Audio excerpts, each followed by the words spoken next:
In the village of Kona, a hen named Henrietta and a hawk called Horus were the unlikeliest of friends. Henrietta, with her soft clucking and gentle nature, was a favorite among the villagers. She provided them with fresh eggs and was always ready with a comforting wing for the children. Horus, on the other hand, was a creature of the skies. He was known for his sharp talons and keen eyesight, often seen circling high above the village. Despite their differences, Henrietta and Horus had forged a strong bond. They spent their days sharing stories and secrets. Henrietta would tell Horus about the antics of the village children, and Horus would share tales of his soaring adventures above the clouds. Their friendship was a testament to the old saying, opposites attract. One day, a terrible famine struck Kona. The rains had failed, the crops withered, and the villagers grew thin and weak. Food became scarce, and fear began to grip the hearts of the villagers. Henrietta and Horus, their friendship tested like never before, found themselves facing the same threat of starvation. And so, with heavy hearts but a glimmer of hope, Henrietta and Horus set out on their perilous journey to the mountains. Their friendship, forged in better times, would now be tested in the face of unimaginable hardship. The fate of their families and perhaps the entire village rested on their shoulders. The journey to the mountains was long and arduous. Henrietta, her legs weary, stumbled over the parched earth. Horus, his energy depleted, struggled to stay airborne, yet the thought of their starving families spurred them onward. Finally, after what seemed like an eternity, they reached the mouth of the cave. The entrance was dark and foreboding, the air thick with the scent of damp earth and something ancient and unknown. Henrietta's heart pounded in her chest as they entered the cave. The darkness pressed in around them, amplifying every rustle and whisper.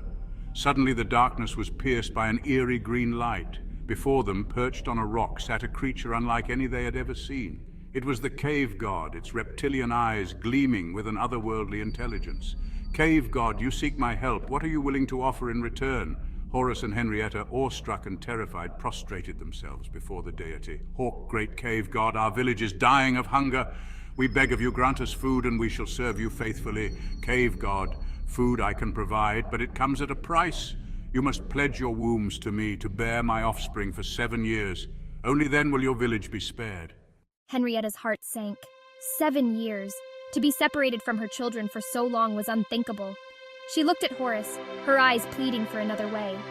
"We accept your terms, great cave god." "How could you? To give up our children like that?" "We had no choice, Henrietta. It was the only way to save our families. But promise me this, Henrietta, we will never speak of this pact again.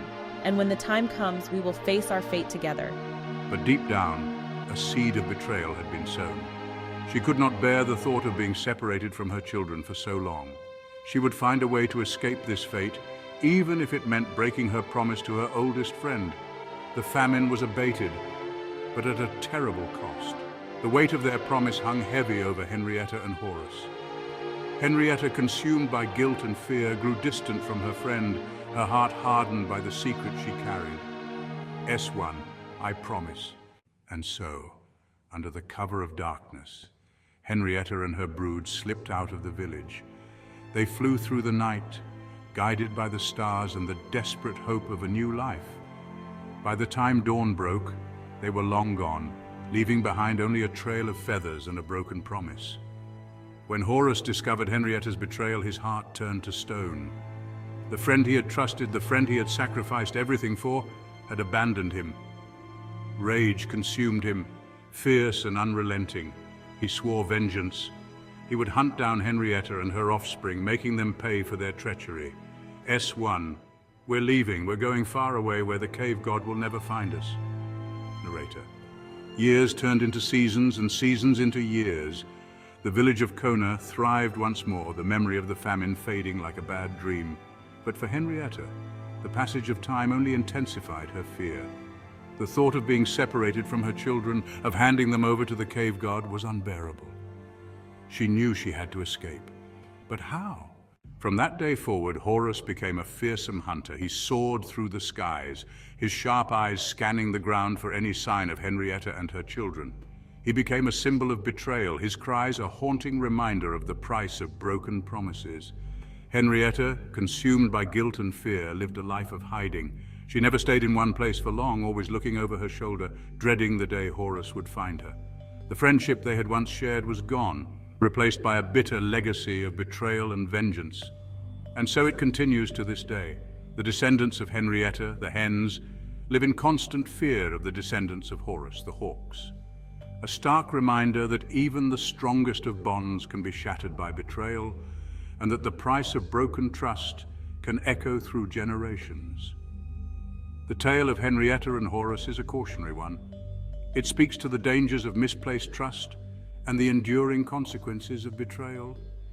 It is a story that reminds us that even in the darkest of times, we must be careful to whom we make promises, for the price of breaking them can be higher than we ever imagined.